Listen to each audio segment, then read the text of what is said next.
ஓம் சாந்தி. VCD number 519. முரளி தேதி 3/2 5ஆம் மாதம் 1967. பிறகு 24 April 1967.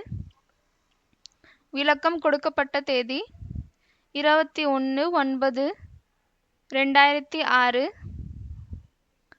VCD number 519. Place Visakhapatnam. இடம் விசாகப்பட்டினம், ஆந்திர பிரதேஷ். முரளி date 3/2 May 1967 plus 24 April 1967. Clarification date 21 September 2006. आज की मुरली की तारीख है இன்றைய முரளியின் தேதி 3 मई 1967. 3 மே 67. रात्रि क्लास. இரவு வகுப்பு.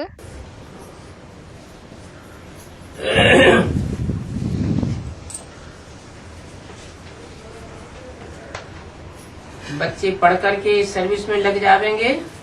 குழந்தைகள் படித்துவிட்டு சர்வீஸில் ஈடுபட்டு விட்டால்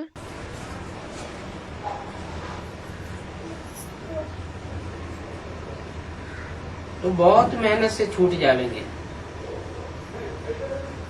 பிறகு மிகவும் அதிகமான கடினங்களில் இருந்து அவர்கள் விடுபட்டு விடுவார்கள். क्योंकि ஏனென்றால் काम में तो यही पढ़ाई है, आगे चलकर काम आवेगी. முன்னால் சென்றுவிட்டு இந்த படிப்பு தான் வேலைக்கு உதவும். इतना शौक होना चाहिए कि सर्विस बगैर हम रह नहीं सकेंगे. இவ்வளவு ஆர்வம் என்பது இருக்க வேண்டும். என்னவென்றால் சர்வீஸ் இல்லாமல் எங்களால் இருக்க முடியாது. இப்படிப்பட்ட ஆர்வம் இருக்கணும். प्रदर्शनी में भी समझाने का शौक चाहिए. படவிலக்கத்திலும் புரிய வைக்கக்கூடிய ஆர்வம் என்பது தேவை. कल्याणकारी बाप के कल्याणकारी बच्चों को நன்மை தந்தையின் நன்மை செய்யக்கூடிய குழந்தைகளுக்கு सर्विस के बगैर और कुछ भी सूझेगा नहीं. சர்வீஸை தவிர வேறு எதுவும் அவர்களுக்கு தோணாது.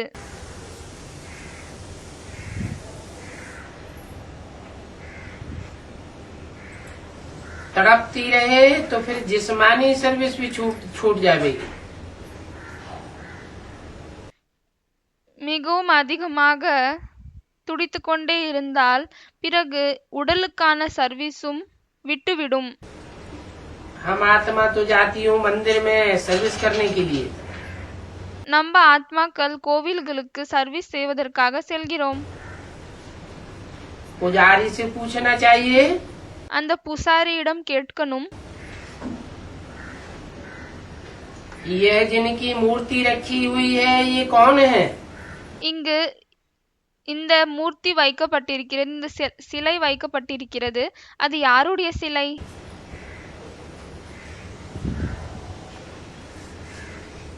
सिंहासन पर बैठे हैं, इन्होंने कब राज्य किया?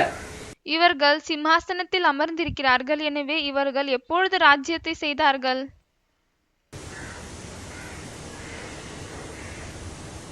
और अभी ये कहाँ है? பிறகு இப்பொழுது இவர்கள் எங்கு இருக்கிறார்கள்? क्योंकि आत्मा तो अजर अमर अविनाशी है. ஏனென்றால் ஆத்மா அழிவில்லாததாகும். அதேபோல் ஆத்மாவிற்கு எப்பொழுதும் வயதாகாது. तो सिंहासन पर जिस मूर्ति को बैठाया हुआ है, எனவே இந்த சிம்ஹாசனத்தில் எந்த சிலையை அமர வைக்கப்பட்டிருக்கிறதோ इनकी आत्मा कहाँ है? இவர்களின் ஆத்மா எங்கு இருக்கிறது? अगर वो पुजारी कुछ भी नहीं बतावे, ஒருவேளை அந்த பூசாரி இந்த கேள்விகளுக்கு எந்த ஒரு பதிலையும் சொல்லவில்லை என்றால்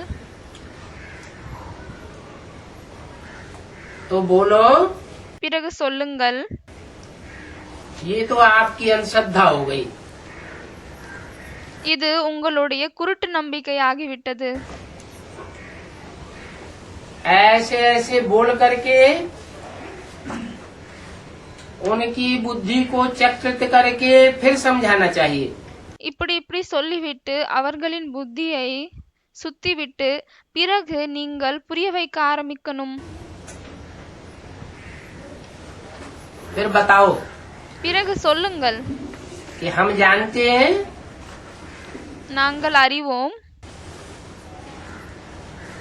कि यह देवी देवताएं कैसे जन्म लेते हैं। இந்த தேவி தேவதைகள் எப்படி பிறக்கிறார்கள் என்று எங்களுக்கு தெரியும். पुनर्जन्म में आते हैं। மறுபிறவியில் வருகிறார்கள். ये भी 84 के चक्र में आते हैं। இவர்களும் 84 பிறவியின் சக்கரத்தில் வருகிறார்கள். ऐसी ऐसी सर्विस में जब बच्चे लग जाएंगे, இப்படிப்பட்ட சேவையில் எப்பொழுது குழந்தைகள் ஈடுபட்டு விடுவார்களோ तो वह जिस्मानी सर्विस छूट जाएगी। அப்பொழுது உடலுக்கான சர்வீஸ் என்பது விட்டுவிடும். क्योंकि आजकल तो ஏனென்றால் இப்பொழுதெல்லாம் मौत सर पर खड़ा ही रहता है। மரணம் தலைக்கு மேல் நின்று கொண்டே இருக்கிறது.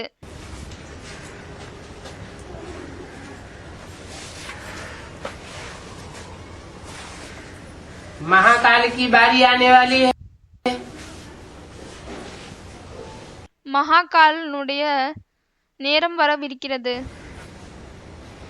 उससे पहले ही तमो प्रधान से सतो प्रधान बनना है। அதற்கு முன்னாலே தமோ பிரதானிலிருந்து நாம் சத்தோ பிரதானமாக ஆக வேண்டும். भारत नया था, பாரதம் புதியதாக இருந்தது. फिर पुराना कैसे बना सो भी तुम बच्चे जानते हो। பிறகு எப்படி பழைசாகிவிட்டது இதையும் குழந்தைகளாக நீங்கள் அறிவீர்கள். ऐसी ऐसी चिट चैट करेंगे तो और भी 2-5 सुनने के लिए आ जाएंगे। இப்படி நீங்க சிட் சாட் பண்ணீங்க, அதாவது ஒருத்தர் இன்னொருத்தர் கிட்ட பேசிக்கொண்டே இருந்தால் பிறகு 2-4 பேர் இன்னும் கூடிடுவார்கள் கேட்பதற்காக. भक्ति मार्ग की जो भी बातें हैं वो भक्ति मार्ग वालों को ही बहुत अच्छी लगती है। பக்தி மார்க்கத்தில் எந்த விஷயமெல்லாம் இருக்கிறதோ அது பக்தி மார்க்கத்தை சேர்ந்தவர்களுக்கு மிகவும் பிடிக்கும். तो मैं तो उन बातों से जैसे घृणा आती है। உங்களுக்கு அந்த விஷயங்களின் மேல் வெறுப்பு வருகிறது. भक्ति से ज्ञान तीखा होता है। பக்தியை விட ஞானம் மிகவும் கூர்மையாக இருக்கிறது. तुम सब जानते हो நீங்கள் அனைவரும் இதை அறிவீர்கள். कि वो भक्त तो सब अंधश्रद्धा है। அந்த பக்தர்கள் அனைவரும் குருட்டு நம்பிக்கை கொண்டவர்கள் ஆவார்கள். ज्ञान की पॉइंट्स उनके पास है नहीं। ஞானத்தின் பாயிண்ட்ஸ் அவர்களிடம் இல்லை. तुम्हारी पॉकेट में कुछ चित्र आदि पड़े हुए हो, உங்களுடைய ஜேபில் சில சித்திரங்கள்லாம் இருக்கணும். जब ऐसी सर्विस की तर्पण होगी எப்பொழுது உங்களுக்கு இப்படிப்பட்ட சேவையின் ஆசை ஏற்படுமோ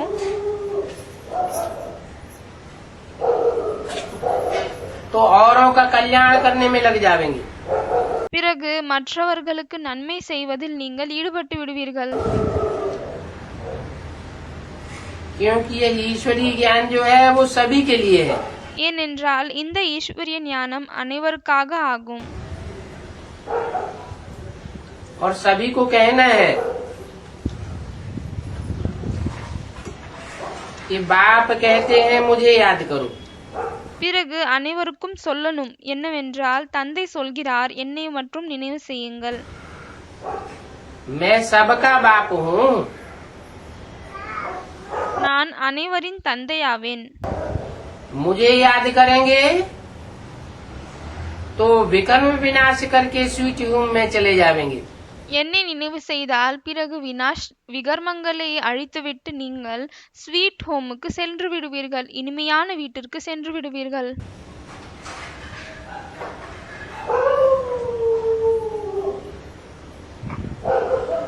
वो आत्मलोक है, அது ஆத்ம உலகமாகும். आत्माओं का स्वीट होम है, ஆத்மாக்களின் இனிமையான வீடாகும். जहाँ बाप रहते हैं. எங்கு தந்தை இருக்கிறார். ऐसे ऐसे अंदर में सर्विस की उछाल आनी चाहिए. இப்படி உள்ளுக்குள்ளே சர்வீஸ்க்காக துடித்து கொண்டே இருக்கணும். कोई बच्चे बाबा से सर्विस के लिए पूछेंगे, சில குழந்தைகள் பாபாவிடம் சர்வீஸ்க்காக கேட்டால் तो बाबा क्या कहेंगे? பிறகு பாபா என்ன சொல்வார்? बाबा तो रोज सर्विस के लिए बोलते हैं. பாபா தினமும் சர்வீஸ்க்காக தான் சொல்லிக் கொண்டே இருக்கிறார். सर्विस का शौक होना चाहिए. சர்வீஸ்க்காக ஆர்வம் என்பது இருக்கணும். बाप तो आए ही हैं कमाई कराने के लिए. தந்தை வருமானத்தை செய்ய வைப்பதற்காக தான் வந்திருக்கிறார். और यह एक जन्म की कमाई नहीं है. பிறகு இது வெறும் ஒரு பிறவிக்காக வருமானம் இல்லை. ये तो जन्म जन्मांतर के लिए है. बुद्धि में है. இது நிறைய ஜென்மத்திற்காக ஆகும். புத்தியில் இருக்கிறது.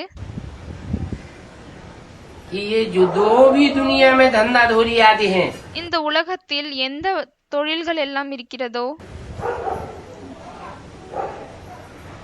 वो सब खलास होने वाले हैं. அது அனைத்தும் முடியவிருக்கிறது, அழியவிருக்கிறது. दुनिया का ही विनाश हो जाने वाला है. உலகமே இப்பொழுது அழிய போகிறது.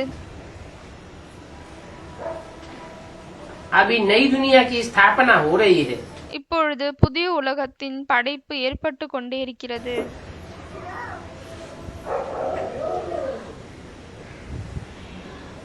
कहाँ हो रही है नई दुनिया की स्थापना? புதிய உலகத்தின் ஸ்தாபனை படைப்பு எங்கே ஏற்படுகிறது?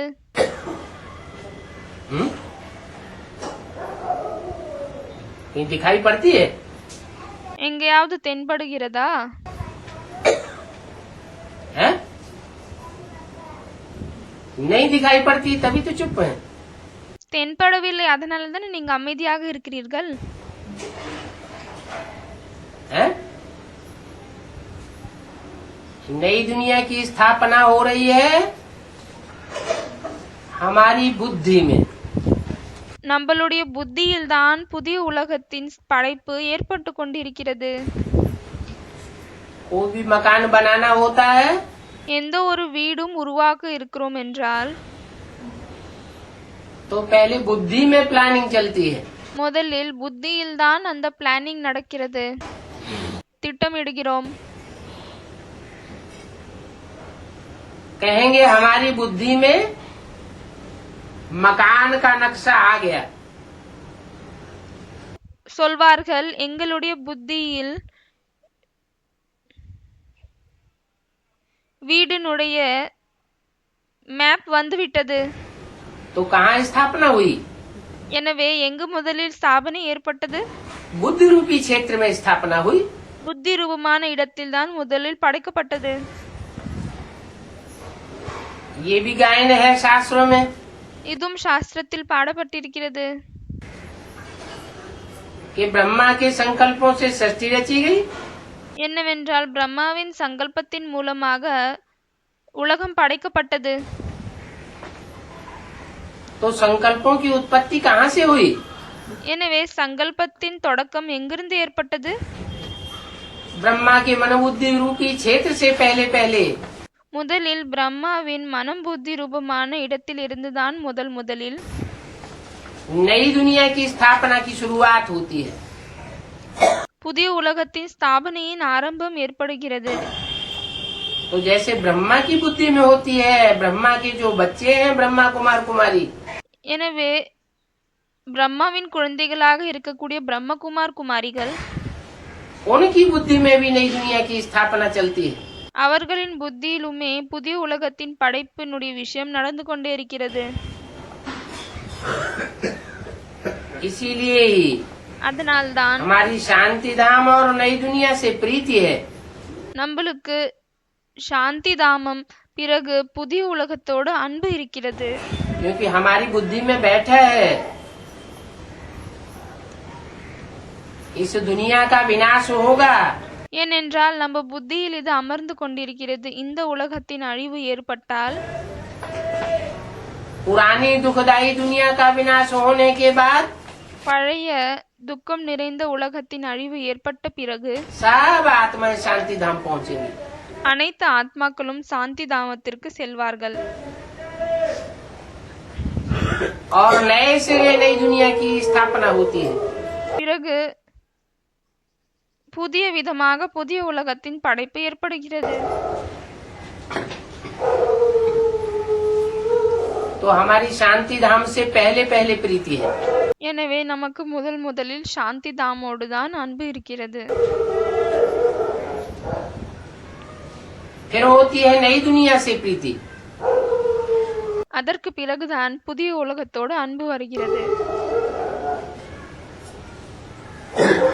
ऐसे क्यों? இப்படி ஏன்? जो भी मनुष्य मात्र आत्माएं हैं எந்த ஒரு மனிதர்கள் ஆத்மாக்கள் இருக்கிறார்களோ वो पहले शांति क्यों चाहती है? அவர்கள் முதலில் நிம்மதியை ஏன் விரும்புகிறார்கள்? शांति धाम में क्यों जाना चाहती है? முதலில் சாந்தி தாமத்திற்கு ஏன் செல்லணும் என்று நினைக்கிறார்கள்? सीधे ही सुख धाम में क्यों नहीं जाना चाहती? நேரடியாக சுகதாமத்திற்கு செல்லணும் என்று ஏன் விருப்பமில்லை? ஏன் விரும்புவதில்லை? क्योंकि ஏனென்றால் जब अति का दुख होता है எப்பொழுது அதிகமாக துக்கம் ஏற்படுகிறதோ तो आत्मा शांत होना चाहती है। அப்பொழுது ஆத்மா நிம்மதியாக இருக்கணும் என்று விரும்புகிறது. पहले शांति முதலில் நிம்மதி, फिर सुख की बात आती है। பிறகுதான் சுகத்தின் விஷயம் வருகிறது. जैसे किसी का सारा घर जल रहा हो, எப்படி ஒருவரின் முழு வீடும் எரிந்து கொண்டே இருக்கிறது. घर में परिवारजनों के तन जल रहे हो, அந்த வீட்டில் குடும்பத்தினரின் உடல் எரிந்து கொண்டிருக்கிறது. तो क्या इच्छा होगी? அப்பொழுது அவங்களுக்கு என்ன ஆசை ஏற்படும்? रसगुल्ले खाने की इच्छा होगी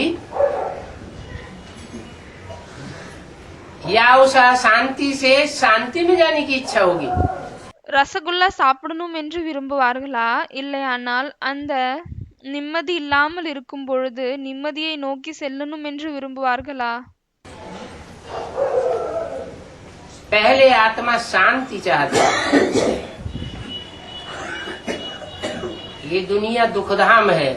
முதலில் ஆத்மா நிம்மதியை தான் விரும்புகிறது. இந்த உலகம் துக்கதாமம் ஆகும். दुखों की आग में, विकारों की आग में सारी दुनिया जल रही है। तो सब पहले पहले शांति चाहते हैं। चल रही है तो सब पहले पहले शांति चाहते हैं। எனவே அனைவரும் முதலில் நிம்மதியை தான் விரும்புகிறார்கள். तो हमारी शांति से प्रीति है। எனவே நமக்கு நிம்மதியோடு அன்பு இருக்கிறது. फिर जब शांति मिलती है பிறகு எப்பொழுது நிம்மதி கிடைக்கிறதோ तो सुख की ओर आकर्षण होता है। பிறகு சுகத்திற்கு பக்கம் ஈர்ப்பு ஏற்படுகிறது. तो हमारी दोनों दुनिया से प्रीति है, शांति धाम से भी प्रीति है और सुख धाम से भी प्रीति है। எனவே நமக்கு இரண்டு உலகத்திலும் அன்பு இருக்கிறது. சாந்தி உலகத்திலிருந்தும் அன்பு இருக்கிறது, பிறகு சுக உலகத்திலும் அன்பு இருக்கிறது. और ये है बेहद की बात। பிறகு இது எல்லைக்கு அப்பாற்பட்ட விஷயமாகும். हद की शांति नहीं चाहिए எல்லைக்குட்பட்ட நிம்மதி வேண்டாம். और हद का सुख नहीं चाहिए एक जन्म का। பிறகு எல்லைக்கு உட்பட்ட ஒரு பிறவிக்கான சுகமும் வேண்டாம். हमको बेहद की शांति चाहिए और बेहद का सुख चाहिए। நமக்கு எல்லைக்கு அப்பாற்பட்ட நிம்மதி வேண்டும், எல்லைக்கு அப்பாற்பட்ட சுகம் வேண்டும். परंतु अभी तो तुम्हारी बुद्धि में है ஆனால் இப்பொழுது உங்களுடைய புத்தியில் இருக்கிறது, ये सारी दुनिया खत्म होने वाली है। இந்த முழு உலகமும் முடியவிருக்கிறது. हमारा संबंध நம்மளுடைய சம்பந்தம் अब सिर्फ बाप से है। இப்பொழுது வெறும் ஒரே ஒரு தந்தையோடு தான் இருக்கிறது. एक बाप दूसरा न कोई। ஒரு தந்தை வேறு யாரும் இல்லை. हमारे सारे संबंध एक बाप से हैं। நமது அனைத்து சம்பந்தங்களும் ஒரே ஒரு தந்தையோடு தான், அனைத்து உறவுகளும் ஒரே தந்தையோடு தான் இருக்கிறது. बाद में फिर हमारे दैवी संबंध होंगे। அதற்கு பிறகு நமக்கு தெய்வீக உறவுகள் இருக்கும். इस दुनिया में मित्र संबंधी आदि जो भी है, இந்த உலகத்தில் நண்பர்கள் உறவினர்கள் யாரெல்லாம் இருக்கிறார்களோ उनसे हमारा मोह नष्ट हो जाना चाहिए। அவர்கள் மீது நமக்கு மோகம் பற்று என்பது முடிந்துவிட வேண்டும். जब तक नष्टो मोहा नहीं बने हैं, எப்பொழுது வரையும் மோகம் பற்று முடியவில்லையோ, நஷ்டமோக ஆகவில்லையோ, तब तक एक बाप की स्मृति प्राप्त नहीं हो सकती। அப்பொழுது வரையும் ஒரு தந்தையினுடைய நினைவு நமக்கு கிடைக்காது. गीता में भी गायन है, नष्टो मोहा स्मृति लब्धा। கீதையிலும் பாடப்பட்டிருக்கிறது, நஷ்டமோகாய் ஸ்மிருதிர் லப்தா. यही पैगाम सबको पहुंचाते रहो। இந்த மெசேஜை அனைவரிடமும் சொல்லுங்கள். क्या என்ன? कि अब और संग तोड़ एक संग जोड़। இப்பொழுது எல்லா தொடர்பையும் நாம் முடித்துவிட்டு ஒருத்தரோடு தான் தொடர்பை வைத்துக் கொள்ளணும். और सब दुख देने वाले हैं। மற்ற அனைவரும் துக்கத்தை கொடுக்கக்கூடியவர்கள் ஆவார்கள். ये रौ रौ नरक की दुनिया है। இது புழு போல துக்கத்தின் உலகமாகும், நரகமாகும். जैसे नाली होती है, उसमें कीड़े कुलबुलाते हैं। எப்படி ஒரு காவா இருக்கு, அதுல புழுக்கள் நெளிஞ்சு கொண்டே இருக்கிறார்கள். तो वो कीड़े सब आपस में एक दूसरे को काटते रहते। எனவே அந்த புழுக்கள் அனைத்தும் ஒருத்தரினொருத்தரை கடித்து கொண்டே இருக்கும். ये दुनिया कीड़े मकोड़ों की हो गई है। எனவே இந்த உலகம் புழு பூச்சியினுடைய உலகமாகிவிட்டது. ये कीड़े मकोड़े एक दूसरे को सुख नहीं दे सकते। இந்த புழு பூச்சிகள் ஒருத்தரினொருத்தருக்கு சுகத்தை கொடுக்க முடியாது. अब तो एक ही बाप है இப்பொழுது ஒரே ஒரு தந்தை தான் இருக்கிறார், जो सारी दुनिया को सुख शांति देने के लिए आया हुआ है। யாரு முழு உலகத்திற்கும் சுகம் பிறகு நிம்மதியை கொடுப்பதற்காக வந்திருக்கிறார். ये पैगाम सबको पहुंचाते रहो कि अभी कोई से प्रीति नहीं लगानी है। இந்த செய்தியை அனைவரிடமும் கொண்டு செல்லுங்கள். என்னவென்றால் இப்பொழுது வேறு யாரோடும் அன்பை இணைக்க கூடாது. अभी संबंध जोड़ने का टाइम नहीं है। இப்பொழுது சம்பந்தங்களை, தொடர்புகளை, உறவுகளை இணைக்க வேண்டிய நேரம் இல்லை. नए नए संबंध जोड़ते रहेंगे तो उन्हें तोड़ना पड़ेगा। புதிய புதிய சம்பந்தங்களை இணைத்து கொண்டே இருந்தால் பிறகு அதை உடைக்க வேண்டியதாகவும் இருக்கும். मजबूरी ऐसी आ जाएगी, टूटेंगे। अगर ज्ञान की दृष्टि से இப்படிப்பட்ட வலுக்கட்டாயம் வந்துவிடும். அவர்கள் கண்டிப்பாக உடைய வேண்டியதாக இருக்கும். ஞானத்தின் பார்வையின் அடிப்படையில்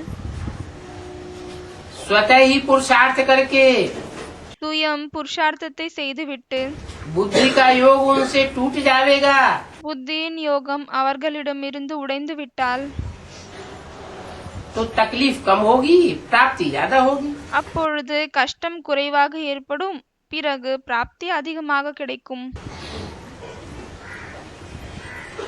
सदैव सोचना चाहिए எப்பொழுதும் யோசிக்க வேண்டும். ख्याल रखना चाहिए हम कितना अंधों की लाठी बने हैं। நினைவில் வைக்கணும் என்னவென்றால் நாம் எவ்வளவு பேருடைய குருடர்களின் கோல் ஆகணும். कितनी अज्ञानी आत्माओं को हमने ज्ञान की लाठी पकड़ाई है। எவ்வளவு அஞ்ஞான ஆத்மாக்களுக்கு நாம் ஞானத்தின் கோலை கொடுத்திருக்கிறோம். जैसे बाबा आकर अंधों को सोझरा बनाते हैं, எப்படி பாபா வந்துவிட்டு குருடர்களுக்கு வெளிச்சத்தை காமிக்கிறார். हम भी पहले अज्ञान के अंधे थे ना। நாம்பளும் முன்னால் அஞ்ஞானத்தில் இருளில் இருந்தோம் இல்லையா?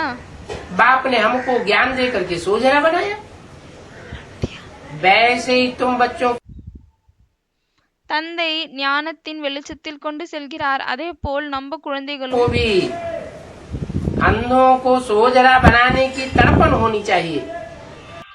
குருடர்களை வெளிச்சத்தில் நோக்கி கொண்டு செல்வதற்காக ஆசை இருக்கணும்.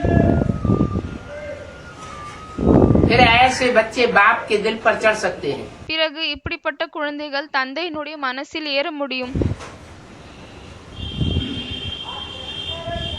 बाप समझेंगे कि इस बच्चे ने बाप को पूरा पहचाना है। தந்தை புரிந்து கொள்வார் என்னவென்றால் இந்த குழந்தை தந்தையை முழுமையாக தெரிந்து கொண்டது.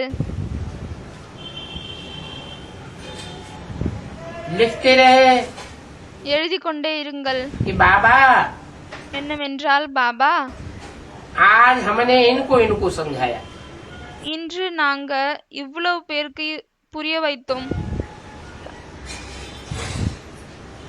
आज मैंने इनकी यह सर्विस की, இன்று நான் இவங்களின் சர்வீஸை செய்தேன். तो बाबा उत्तर भी देंगे பிறகு பாபா பதிலும் கொடுப்பார். और ऐसे सर्विस करने वाले बच्चे दिल पर भी चढ़ेंगे। பிறகு இப்படி சர்வீஸ் செய்யக்கூடிய குழந்தைகள் மனசிலும் ஏறுவார்கள். परंतु फिर बातों का ही लवार नहीं होना चाहिए। ஆனால் அதில் வெறும் சொற்கள் மட்டும் இருக்கக்கூடாது. सेवा का प्रूफ भी बाबा के पास पहुंचना चाहिए। சேவையினுடைய சாட்சியும் பாபாவிடம் வந்து செல்லணும்.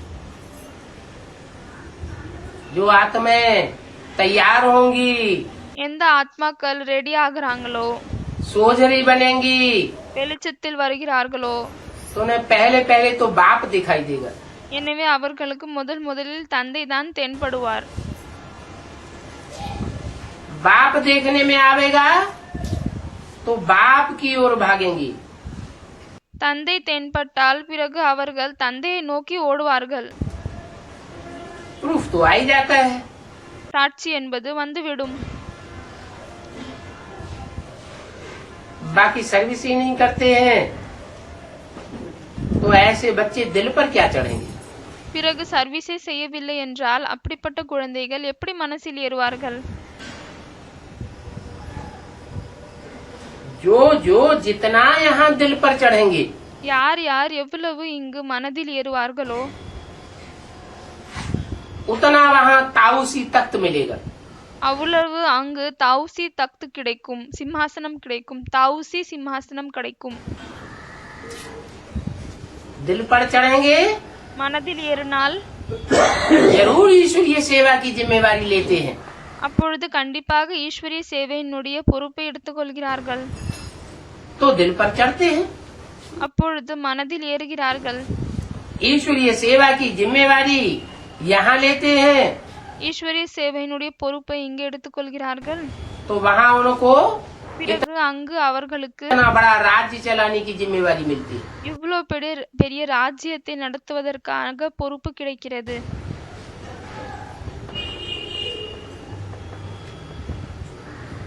बाप यहाँ सेवादारी बन करके आए हुए हैं, தந்தை இங்கு சேவாதாரியாக ஆகிவிட்டு வந்திருக்கிறார். तो जैसा बाप எனவே எப்படிப்பட்ட தந்தையோ वैसा बच्चे भी होने चाहिए। அப்படிப்பட்ட குழந்தைகளாகவும் இருக்க வேண்டும். बाप को बच्चों की सिवाय और तो कोई है नहीं। தந்தைக்கு குழந்தைகளை தவிர வேறு யாரும் இல்லை. और बच्चों को बाप के सिवाय और कोई है नहीं। பிறகு குழந்தைகளுக்கு தந்தையை தவிர வேறு யாரும் இல்லை.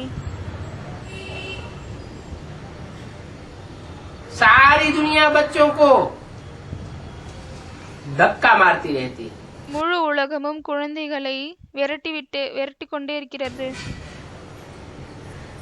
बच्चे समझते हैं हमारा बाप के सिवाय इस दुनिया में अब कोई नहीं है। குழந்தைகள் புரிந்து கொள்கிறார்கள், இப்பொழுது நமக்கு தந்தையை தவிர வேறு யாருமே இல்லை. ऐसा कोई नहीं देखने में आता जो हमारा बेड़ा पार करे।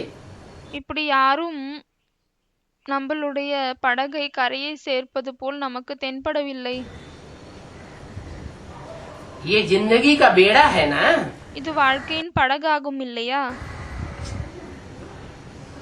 उनको पार जाने का रास्ता बताना है। அவர்களுக்கு கடந்து செல்ல வேண்டிய வழியை காமிக்கணும். और खुद भी पार जाना है। பிறகு நாமளும் கடந்து செல்லணும்.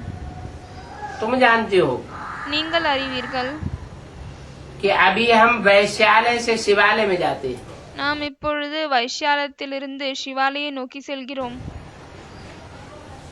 दुनिया थोड़ी जानती है कि हम वैश्यालय में पड़े हुए हैं। உலகம் இதை தெரியும், உலகத்திற்கு இது தெரியுமா என்ன நாம் வைஷ்யாலயத்தில் இருக்கிறோம் என்று? दुखधाम में पड़े हुए हैं। துகதாமத்தில் இருக்கிறோம் என்று तुम्हारी बुद्धि में है உங்களுடைய புத்தியில் இருக்கிறது. कि हम नई दुनिया में जाने वाले हैं। நாம் புதிய உலகத்திற்கு செல்லவிருக்கிறோம் என்று. तो सभी को यही रास्ता बताओ। எனவே அனைவருக்கும் இந்த வழியை தான் சொல்லுங்கள். इस वैश्यालय से இந்த வைஷ்யாலயத்திலிருந்து अब हम कैसे शिवालय में जाते हैं? எப்படி நாம் சிவாலயத்திற்கு செல்கிறோம், சிவனுடைய வீட்டிற்கு செல்கிறோம். आलय माने घर। ஆலை என்றால் வீடு. शिव का बनाया हुआ घर। சிவன் மூலமாக உருவாக்கப்பட்ட வீடு. सुखधाम। சுகதாமம். ऐसा सुखधाम இப்படிப்பட்ட சுகதாமம் जहाँ 2500 वर्ष तक सुख ही सुख होगा। எங்கு 2500 வருடங்கள் வரையும் சுகமே சுகம்தான் இருக்கும். दुख का नाम निशान नहीं होगा। துக்கத்தின் பேரு அடையாளம் இருக்காது. ऐसा शिवालय होगा जहाँ वैश्यालय का नाम निशान नहीं होगा। இப்படிப்பட்ட சிவாலயமாக இருக்கும் எங்கு வைஷ்யாலயத்திற்கு பேரு அடையாளம் இருக்காது. आज की दुनिया में तो घर घर में वैश्यालय।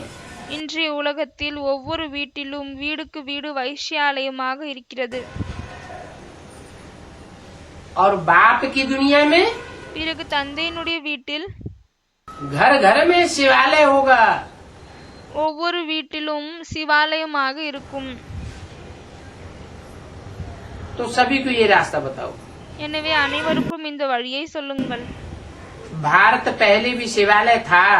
பாரதம் முதலிலும் சிவாலயமாக இருந்தது. अभी वैश्यालय बन गया। இப்பொழுது வைஷ்யாலயமாக மாறிவிட்டது. अभी 84 जन्मों के बाद वैश्यालय। எவ்வளவு 84 பிறவுகளுக்கு பின்னால் நீங்கள் வைஷ்யாலயத்திற்கு எஜமானர்களாக ஆகியிருக்கிறீர்கள். अभी फिर बाप कहते हैं कि मुझे याद करो। இப்பொழுது திரும்பவும் தந்தை சொல்கிறார், என்னை நினைவு செய்யுங்கள். अभी तुम रावण राज्य में हो। இப்பொழுது நீங்கள் ராவண ராஜ்யத்தில் இருக்கிறீர்கள். अर्थात वैश्यालय में हो। அப்படியானால் வைஷ்யாலயத்தில் இருக்கிறீர்கள். अर्थात तुम रावण के घर में हो। அப்படியானால் நீங்கள் ராவணனுடைய வீட்டில் இருக்கிறீர்கள். रुलाने वाले के घर में हो। அழ வைக்கக்கூடியவர்களின் வீட்டில் रुलाने वाला दुश्मन होता है या दोस्त होता है? அழ வைக்கக்கூடியவர்கள் எதிரியா இல்லையானால் நண்பரா? रावण तुम्हारा दुश्मन है। ராவணன் உங்களுடைய எதிரியாகும். तुम अभी दुश्मन के घर में बैठे हुए हो। நீங்கள் இப்பொழுது எதிரியின் வீட்டில் அமர்ந்து கொண்டிருக்கிறீர்கள். कितनी खतरनाक स्टेज है। எவ்வளவு கொடூரமான நிலை. उस रावण को भक्ति मार्ग में सब भक्त जलाते आते हैं। அந்த ராவணனை பக்தி மார்க்கத்தில் அனைத்து பக்தர்களும் எரித்துக் கொண்டே வருகிறார்கள். मनुष्य जिनमें बुद्धि नहीं है மனிதர்கள் யாரில் புத்தி இல்லையோ उनको पत्थर बुद्धि कहा जाता है. அவர்களை கல் புத்தி என்று சொல்லப்படுகிறது. तुम तो जानते हो நீங்கள் அறிவீர்கள், कि रावण का पुतला जलाने से कोई रावण नहीं मर जाएगा. ராவணனுடைய சிலையை எரிப்பதால் யாரும் ராவணன் இறந்து விட மாட்டான். ये तो अंधश्रद्धा की बात है. இது குருட்டு நம்பிக்கையின் விஷயமாகிவிட்டது. पुतला उनका जलाया जाता है जो बहुत दुख देते हैं, अति का दुख देते हैं. யார் மிகவும் அதிகமாக துக்கத்தை கொடுக்கிறார்களோ அவர்களுடைய சிலைதான் எரிக்கப்படுகிறது. तो उनका पुतला बनाए करके जलाते हैं. अभी तुम रावण राज्य में बहुत दुखी हो रहे हैं. இப்பொழுது நீங்கள் ராவண ராஜ்யத்தில் மிகவும் அதிகமாக துக்கத்தில் வந்து கொண்டே இருக்கிறீர்கள். तुम्हारी बुद्धि में आता है ये रावण कौन है. உங்களுடைய புத்தியில் வருகிறது, இந்த ராவணன் யாரு? ये 5 विकार रावण के रूप हैं. இந்த 5 விகாரங்கள் ராவணனுடைய ரூபமாகும். तो ये 5 विकार जो रावण के रूप हैं எனவே இந்த 5 விகாரங்கள் எது ராவணனுடைய ரூபமாகுமோ उनका चित्र बना हुआ है. அவர்களின் சித்திரம் உருவாக்கப்பட்டிருக்கிறது. चित्र किस बात की यादगार होती है. சித்திரம் எந்த விஷயத்தின் நினைவார்த்தமாகுகிறது? चित्र चरित्र की यादगार होती है. சித்திரம் சரித்திரத்தின் நினைவார்த்தமாகும். तो जरूर ऐसे कामी क्रोधी लोभी मोही अहंकारी का எனவே கண்டிப்பாக இப்படிப்பட்ட காமி, குரோதி, லோபி, அதாவது பேராசை கொண்டவர்கள், பற்று கொண்டவர்கள், चरित्र बजाने वाले कोई होंगे. சரித்திரத்தை செய்யக்கூடியவர்கள், பாட் செய்யக்கூடியவர்கள் யாராவது இருப்பார்கள். ऐसा चरित्र धारण करने वाले இப்படிப்பட்ட சரித்திரத்தை தாரணை செய்யக்கூடியவர்கள் इस दुनिया में तो सब ही कामी क्रोधी लोभी मोही अहंकारी है. இந்த உலகத்தில் அனைவரும் காமி, குரோதி, பேராசை, பற்று, அகங்காரம் கொண்டவர்கள் ஆவார்கள். कोई एक की बात नहीं है. இது வெறும் ஒருவரின் விஷயம் இல்லை. जैसे कहते हैं कि अर्जुन कोई एक नहीं था எப்படி சொல்கிறார்கள், அர்ஜுனம் யாரோ ஒருவர் இல்லை. जिसने पुरुषार्थ किया யாரு புருஷார்த்தம் செய்தாங்க? नर से नारायण बनने का. நாரணனிலிருந்து நாராயணனாக ஆகுவதற்காக. या एक अर्जुन को बैठ भगवान ने कथा सुनाई. இல்லையானால் ஒரு அர்ஜுனனுக்கு அமர்ந்து விட்டு கடவுள் கதையை சொன்னார். राजयोग की पढ़ाई ராஜயோகத்தின் படிப்பை படிப்பித்தார். जो अव्वल नंबर होता है யார் முதல் நம்பரில் இருக்கிறார்களோ उसका गायन होता है. அவர்களுக்கு மகிமை ஏற்படுகிறது. ऐसे ही அதே போல்தான் कामी क्रोधी लोभी मोही காமி, குரோதி, பிறகு பேராசை, பற்று கொண்டவர்கள், और अहंकार பிறகு அகங்காரம் உள்ளவர்கள், इन अलग अलग विकारों में अलग अलग रूप से 100% பிறகு இந்த தனித்தனி விகாரத்தில் தனித்தனி விதமாக 100% जो महाविकारी बनते हैं யாரு மகா விகாரியாக ஆகுகிறார்களோ उनका रावण के सिरों के रूप में அவர்களுக்கு ராவணனின் தலையின் ரூபத்தில் चित्र बनाया जाता है. சித்திரம் உருவாக்கப்படுகிறது. उनके चरित्र को दिखाने के लिए. அவர்களின் சரித்திரத்தை காண்பிப்பதற்காக. तुम्हारी बुद्धि में है உங்களுடைய புத்தியில் இருக்கிறது कि अभी ये सब पात्रधारी प्रत्यक्ष होने वाली. இப்பொழுது இந்த அனைத்து பார்ட்டையும் செய்யக்கூடியவர்கள் பிரத்யக்ஷம் வெளித்தோன்று போகிறார்கள். रावण के 10 सिर कौन है. ராவணனின் 10 தலை யார்? राक्षसी चेहरे किनके किनके हैं.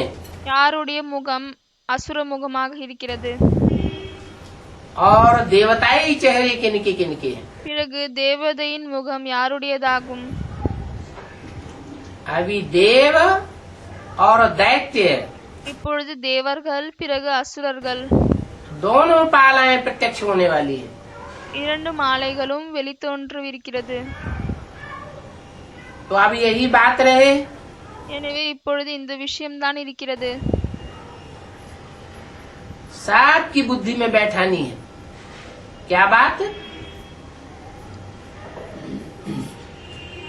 चाहे कोई महापापी है, அனைவரின் புத்தியிலும் இதை அமர வைக்கணும். எந்த விஷயம்? चाहे कोई महापुण्यात्मा है, பலே யாராவது மிகவும் அதிகமாக பாவாத்மாவாக இருந்தாலும் சரி, இல்லையானால் அதிகமாக புண்ணிய ஆத்மாவாக இருந்தாலும் சரி. क्योंकि पार्टधारियों ने पार्ट तो बजाया, ஏனென்றால் நடிக்கக்கூடியவர்கள் நாடகத்தை நடத்தினார்கள். अभी सबका अंतिम जन्म है இப்பொழுது அனைவரின் கடைசி பிறவியாகும். और सबको वापस जाना है। பிறகு அனைவருக்கும் திரும்பி செல்லணும். हमारी तो कोई से दुश्मनी नहीं है, நமக்கு யாரோடையும் பகை இல்லை. क्योंकि हम तो जानते हैं ஏனென்றால் நாம் அறிவோம் कि दुख देने वाला कोई दूसरा नहीं है। என்னவென்றால் துக்கத்தை கொடுக்கக்கூடியவர்கள் வேறு யாரும் இல்லை. सुख देने वाला कोई दूसरा नहीं है। சுகத்தை கொடுக்கக்கூடியவர்கள் வேறு யாரும் இல்லை. अपने कर्मों के आधार पर ही हम सुख लेते हैं और दुख लेते हैं। நாம் நம்மளுடைய கர்மங்களின் அடிப்படையில் தான் சுகத்தை எடுத்துக்கொள்கிறோம், பிறகு துக்கத்தையும் எடுத்துக்கொள்கிறோம். कोई किसी को सुख बांट नहीं सकता யாராலையும் யாருக்காகவும் சுகத்தை பகிர்ந்து கொள்ள முடியாது. और कोई किसी को दुख बांट नहीं सकता। அதே போல் யாராலையும் யாருக்கும் துக்கத்தை பகிர்ந்து கொள்ள முடியாது. आत्मा अपना शत्रु और अपना मित्र स्वयं ही है। ஆத்மா தானே தனக்கு நண்பனாகும், பிறகு தானே தனக்கு எதிரியாகும். इसलिए हमारा तो दुश्मन कोई नहीं। அதனால்தான் நமக்கு யாருமே பகையாளி இல்லை. पांडवों की किसी से लड़ाई नहीं होनी चाहिए। பாண்டவர்களுக்கு யாரோடும் சண்டை ஏற்படக்கூடாது. तुम पंडे के पुत्र पांडव हो ना। நீங்கள் பண்டாவினுடைய வழிகாட்டியினுடைய குழந்தைகள் பாண்டவர்கள் ஆவீர்கள் இல்லையா? पंडा का काम है रास्ता बताना। வழிகாட்டியினுடைய வேலை என்னவென்றால் வழி காமிப்பது. तो पंडे के पुत्र पांडवों का काम भी क्या है? எனவே வழிகாட்டியினுடைய குழந்தைகள் பாண்டவர்களின் வேலையும் என்ன? चाहे राक्षस हो, चाहे दैवी स्वभाव का हो, பலே ராட்சசராக இருந்தாலும் சரி, இல்லையானால் தெய்வீக சுபாவம் கொண்டவர்களாக இருந்தாலும் சரி, बुरे स्वभाव का हो, अच्छे स्वभाव का हो, सबको रास्ता बताना। கெட்ட சுபாவம் கொண்டவங்களாக இருந்தாலும் சரி, நல்ல சுபாவம் கொண்டவங்களாக இருந்தாலும் சரி, அனைவருக்கும் வழி காமிக்கணும்.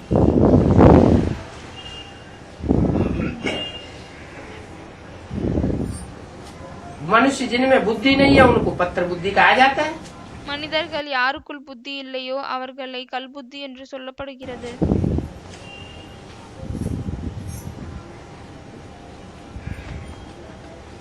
जो पत्थर बुद्धि होते हैं யாரு கல்புத்தியாக இருக்கிறார்களோ वो कोई बात को समझाने से जल्दी समझते नहीं है। அவர்கள் எந்த ஒரு விஷயத்தையும் புரிய வைத்தால் சீக்கிரமாக புரிந்து கொள்ள மாட்டார்கள். तुम पत्थर बुद्धियों को पारस बुद्धि बनाने वाले हो। நீங்கள் கல் புத்தியை தங்க புத்தியாக மாற்றக்கூடியவர்கள் ஆவீர்கள். तो सबको यही ताक लगानी है कि हमको घर वापस जाना है। எனவே அனைவருக்கும் இதுதான் சொல்லிக் கொண்டே இருக்கணும். நாம் திரும்பவும் நமக்கு வீட்டுக்கு செல்லவிருக்கிறோம். घर वापस जावेंगे, வீட்டுக்கு फिर திரும்பவும் वहाँ से अपनी राजधानी में वापस आवेंगे। பிறகு அங்கிருந்து நம்ம ராஜதானிக்கு திரும்பவும் வரவிருக்கிறோம். अवस्था बड़ी अच्छी चाहिए। மிகவும் நல்ல நிலை வேண்டும். किसकी? யாருக்கு? दूसरों की सेवा करने वालों की खुद की अवस्था बड़ी अच्छी चाहिए। மற்றவர்களுக்கு சேவையை செய்யக்கூடியவர்களுக்கு தன்னுடைய நிலை மிகவும் நல்ல நிலை தேவை. अच्छी अवस्था में सेवा करेंगे நல்ல நிலையில் இருந்து சேவையை செய்தால் तो तो उसका अच्छा फल निकलेगा। பிறகு அதற்கு நல்ல பலன் வெளியே வரும். अपनी अवस्था ही खराब है நம்மளுடைய நிலையே கெட்டு போய் இருக்கிறது. और दूसरों को ज्ञान सुनावेंगे பிறகு மற்றவர்களுக்கு ஞானத்தை சொல்கிறீர்கள். तो उनके ऊपर असर नहीं पड़ेगा। அப்பொழுது அவர்களின் மேல் பிரபாவம் ஏற்படாது. चलते फिरते उठते बैठते நடந்து கொண்டிருக்கும் பொழுது, அமரும் பொழுது यही ख्यालात रहना है। இந்த விஷயம்தான் இருக்கணும் புத்தியில். जो पास्ट हो गया எது கடந்து விட்டதோ वो ड्रामा, அது டிராமாவாகும்.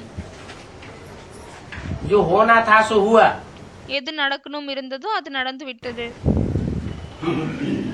पास्ट की बातों को लेकर के कोई से दुश्मनी नहीं करनी है। கடந்த விஷயங்களை எடுத்துக்கொண்டு யாரோடும் நாம் பகச்சிக்க கூடாது. ये फिर 5000 वर्ष के बाद ऐसे ही रिपीट होगा। இது திரும்பவும் 5000 வருடங்களுக்கு பிறகு இப்படிதான் ரிப்பீட் ஆகும். कल्प कल्प ऐसे ही होता आया है। கல்பமாக இப்படிதான் நடந்து வந்திருக்கிறது. ऐसे भी नहीं இப்படியும் இல்லை कि खराब काम किया है கெட்ட வேலையை செய்திருக்கிறோம் तो पछतावा नहीं होना चाहिए। அப்பொழுது நம்மளுக்கு பச்சாதாபம் ஏற்படக்கூடாதுன்னு இல்லை. क्या என்ன? कि ड्रामा में था सो हुआ, இது டிராமால இருந்துச்சு, அதனால தான் நடந்து விட்டது. हम पछतावा क्यों करें? நாங்க ஏன் அதுல பச்சாதாபம் படணும்? नहीं, இல்லை. कोई खराब काम हो गया तो पश्चाताप होना चाहिए। पश्चाताप की आग में रहने எந்த ஒரு கெட்ட கர்மங்கள் நடந்து விட்டாலும் எனவே அதுக்கு வருத்தம் இருக்கணும். से फिर पाप भस्म होता है। பச்சாதாபத்தின் நெருப்பில் தான் பிறகு பாவங்கள் அழிகிறது. पश्चाताप ही नहीं आवेगा तो सुधरेंगे कैसे?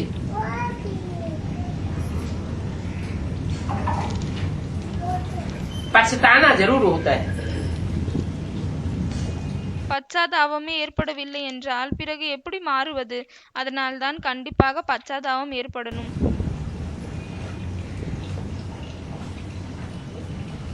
जैसे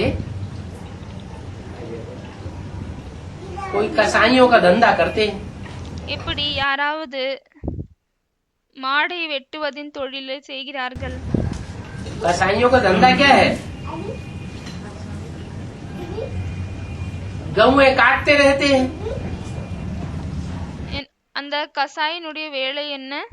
அவர்கள் மாடை வெட்டி கொண்டே இருக்கிறார்கள். खुद भी गौएं काटते हैं, उनके बाल बच्चे भी गौएं काटते हैं। அவர்களும் அந்த மாடை வெட்டுகிறார்கள், அவர்களுடைய குழந்தைகள் குட்டிகளும் மாடை வெட்டுகிறார்கள். उनका पुश्तैनी धंधा है। அவர்களின் தொழிலே அதுதான் ஆகும். तो जो बच्चे अपने बाप के साथ कसाई खाने में काम कर रहे हैं, எனவே குழந்தைகள் தன்னுடைய அப்பாவோடு அந்த மாட்டு வெட்டும் தொழிலில் ஈடுபட்டிருக்கிறார்கள். बचपन से ही काम कर रहे हैं, சின்ன வயசிலிருந்தே வேலை செய்கிறார்கள். उनकी बुद्धि में ये पश्चाताप पछतावा आता होगा क्या? அவர்களின் புத்தியில் இந்த தவறுக்கு வருத்தம் வருமா இல்லையா? क्या हम खराब काम कर रहे हैं? என்னவென்றால் நாங்க இந்த கெட்ட வேலையை செய்கிறோம் என்று அந்த வருத்தம் வருமா? पछतावा नहीं आता है। அந்த வருத்தம் அவர்களுக்கு வராது. फिर भी बाप कहते हैं ஆனாலும் தந்தை சொல்கிறார், कि एक टाइम ऐसा भी आवेगा ஒரு நேரம் இப்படியும் கண்டிப்பாக कि उनकी पत्थर बुद्धि खुलेगी அவர்களின் கல்புத்தி திறந்துவிடும். और वो भी अनुभव करेंगे। பிறகு அவர்களும் அனுபவம் செய்வார்கள். पछतावा आवेगा அவர்களுக்கு தவறுக்கு வருத்தம் வரும். कि हमारी बुद्धि कैसी हो गई। என்னவென்றால் எங்களுடைய புத்தி எப்படி ஆகிவிட்டது. पछतावा जरूर करना होता है। கண்டிப்பாக வருத்தம் அடைய வேண்டியதாக இருக்கும். क्योंकि पाप कर्मों ने अपने को घाटा डाल दिया है। ஏனென்றால் பாவ கர்மங்கள் நம்மளுக்கு நஷ்டத்தை ஏற்படுத்தி விட்டது. विकर्म किया है तो बहुत सजाएं खानी पड़ेंगी। விகர்மங்கள் செய்திருக்கிறோம் என்றால் பிறகு மிகவும் அதிகமாக தண்டனையை வாங்க வேண்டியதாக இருக்கும். पहले उनको सजाएं खानी पड़ेंगी जो बाप के बच्चे बनते हैं. முதலில் யார் தந்தையினுடைய குழந்தைகளாக ஆகுகிறார்களோ அவர்களுக்கு தான் தண்டனையை வாங்க வேண்டியதாக இருக்கும். बाप के बच्चे बनते हैं. தந்தையினுடைய குழந்தைகளாக ஆகுகிறார்கள். ज्ञान भी बुद्धि में बैठता है. ஞானமும் புத்தியில் அமர்கிறது. फिर भी उलट काम करते हैं. ஆனால் जानबूझ தவறான வேலைகள் வேணும்னே செய்கிறார்கள். करके तो उनके ऊपर 100 गुनी सजा बढ़ जाती है. எனவே அவர்களின் மேல் 100 மடங்கு தண்டனை ஏறுகிறது. कोई सोचे யாராவது யோசிக்கிறார்கள், क्या ये तो बहुत बड़ा घाटा हो गया இது என்ன ஆகிவிட்டது, இது மிகவும் பெரிய நஷ்டமாகிவிட்டது. बाप का बच्चा बनने से. தந்தையின் குழந்தையாக ஆகிட்டால் इससे तो बच्चा न बने होते तो अच्छा होता. இதை விட குழந்தை ஆகாமல் இருந்தாலே நல்லா இருந்திருக்கும்.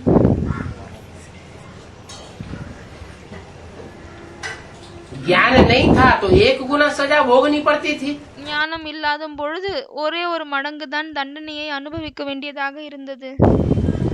और अभी बाप के बच्चे बने हैं, ज्ञान मिल गया है तो 100 गुनी भोगनी पड़ेगी. பிறகு இப்பொழுது ஞானம் கிடைத்து விட்டது, தந்தையினுடைய குழந்தையாக ஆகிவிட்டோம் என்றால் பிறகு 100 மடங்கு தண்டனையை அனுபவிக்க வேண்டியதாக உள்ளது. तो घाटा हुआ या फायदा हुआ? எனவே நஷ்டம் ஏற்பட்டதா, இல்லையானால் லாபம் ஏற்பட்டதா? है? घाटा हो गया तो बाप का बच्चा नहीं बनना चाहिए ना. நஷ்டம் ஏற்பட்டு விட்டது இல்லையா, பிறகு தந்தையினுடைய குழந்தை ஆகாமல் இருந்திருக்கணும் இல்லையா?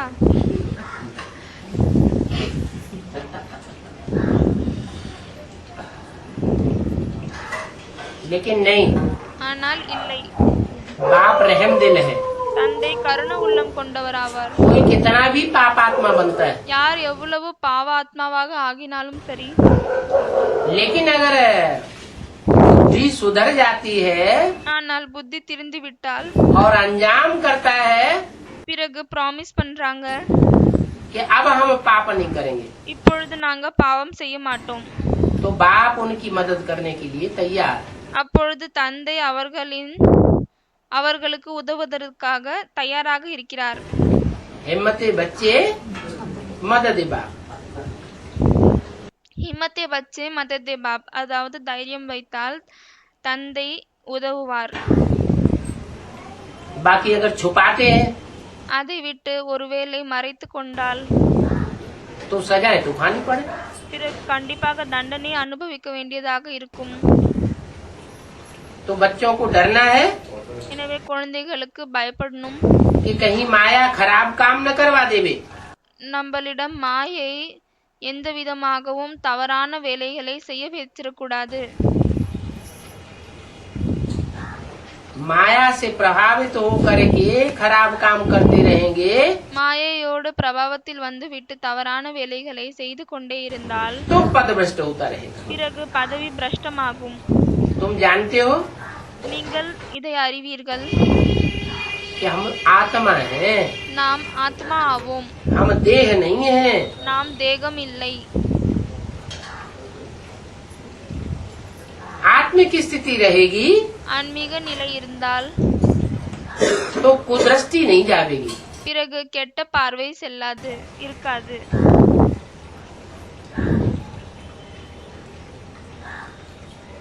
बुद्धि में आना चाहिए புத்தியில் வரணும், कि ये शरीर तो जड़ है என்னவென்றால் இந்த உடல் ஜடமானதாகும், और आत्मा பிறகு ஆத்மா चैतन्य है. சைத்தன்யமானதாகும். जड़ शरीर ஜடமான உடல் बुद्धि में रहेगा புத்தியில் இருந்தால் तो ऐसे भासेगा जैसे कि ये मुर्दा है शरीर. பிறகு இப்படி தென்படும், எப்படி என்றால் இந்த உடல் பிணம் போல் தென்படும். हम आत्मा चैतन्य है. பிறகு நாம் ஆத்மாக்கள் சைத்தன்யமாவோம். जैसे कि जीते जी मर जाएंगे. எப்படியானால் உயிர் இருக்கும் பொழுது இறந்து விடுவோம். फिर किसके साथ कैसे कुदृष्टि रखेंगे? பிறகு எப்படி ஒருத்தரோடு கெட்ட பார்வை வைக்க முடியும்? सन्यासी ब्रह्मज्ञानी भी ऐसे ही समझते हैं சந்நியாசிகள் பிரம்ம ஞானிகளும் இப்படிதான் புரிந்து கொள்கிறார்கள். कि हम तो ब्रह्म हैं. என்னவென்றால் ஆனால் நாங்க பிரம்மா ஆவோம். तो नशा ही चढ़ जाता है। பிறகு அவர்களுக்கு போதை ஏறுகிறது. ऊंची स्थिति में रहने की कोशिश करते हैं। உயர்ந்த நிலையில் இருப்பதற்காக முயற்சி செய்கிறார்கள். हम ब्रह्म में लीन हो जाएंगे। நாம பிரம்மாவில் கலந்து விடுவோம். इसलिए उनको ब्रह्म योगी तत्व योगी कहते हैं। அதனால்தான் அவர்களை பிரம்ம யோகி தத்துவ யோகி என்று சொல்கிறார்கள்.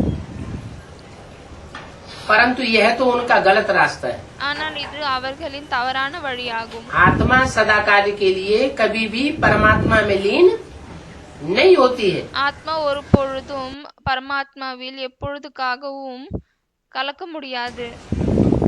अगर आत्मा परमात्मा में लीन हो जावे तो आत्मा का अपना अस्तित्व सदा के लिए खत्म हो जाता है। ஒருவேளை ஆத்மா எப்பொழுதற்காகவும் பரமாத்மாவில் கலந்து விட்டால் பிறகு ஆத்மாவினுடைய தன்னுடைய அஸ்தித்வம் முடிந்துவிடும்.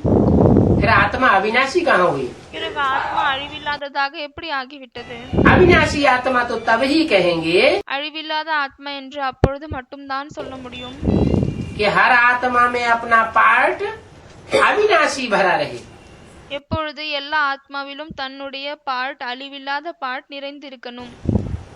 अविनाशी पार्ट होने के कारण ही आत्मा अविनाशी कही जाती है। அழிவில்லாத பார்ட் இருக்கும் காரணத்தால் தான் ஆத்மாவிற்கு அழிவில்லாத ஆத்மா என்று சொல்லப்படுகிறது. तो वो है हठ योगी, तत्व योगी, ब्रह्म योगी। எனவே அவர்கள் ஹடயோகி தத்துவ யோகி பிரம்ம யோகி ஆவார்கள். और तुम हो राजयोगी। பிறகு நீங்கள் ராஜயோகி ஆவீர்கள். जानते हो இதை அறிவீர்கள். कि भविष्य में जाकर के வருங்காலத்தில் சென்றுவிட்டு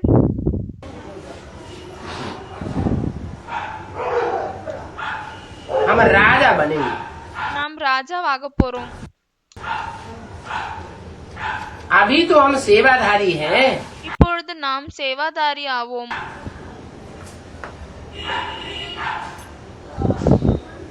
सेवा करने का धर्म थोड़ा कठिन होता है। சேவையை செய்யக்கூடிய தர்மம் கொஞ்சம் கடினமானதாகும்.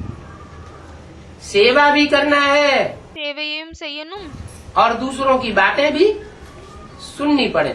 பிறகு மற்றவர்களின் விஷயத்தையும் கேட்கணும், डांट डपट भी सहन करनी पड़े। திற்றதையும் சகிச்சிக்க வேண்டியதாக இருக்கும். भक्ति मार्ग में भी कहते हैं பக்தி சப- மார்க்கத்திலும் சொல்கிறார்கள் ते सेवक धर्म कठोरा। சபத்தே சேவக் தர்ம கட்டோரா, அதாவது எல்லாத்தை விட சேவாதாரிகளுடைய தர்மம் தான் கடினமான தர்மமாகும். सेवाधारी का कर्म बहुत कठोर होता है।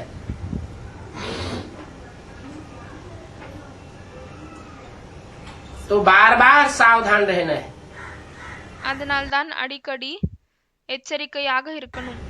कि माया कहीं हमको नीचे गिरा न देवे। என்னவென்றால் மாயை எங்கேயாவது நம்மளை கீழே விழ வைக்க கூடாது. ये सब बातें याद रहे तो पक्के होते जाएंगे। இந்த அனைத்து விஷயங்களும் ஞாபகத்தில் இருந்தால் பிறகு பக்காவாக்கிக் கொண்டே செல்லலாம். तो ऐसी अवस्था आवेगी जो इसे जड़ शरीर का भान भी नहीं रहेगा। பிறகு இப்படிப்பட்ட நிலை வந்துவிடும். என்னவென்றால் இந்த ஜடமான உடலின் ஞாபகமும் இருக்காது, உணர்வும் இருக்காது. आत्मिक स्थिति पक्की हो जाएगी। ஆத்மீக நிலை பக்கவாகிவிடும். अच्छा, நல்லது. ओम शांति। ஓம் சாந்தி.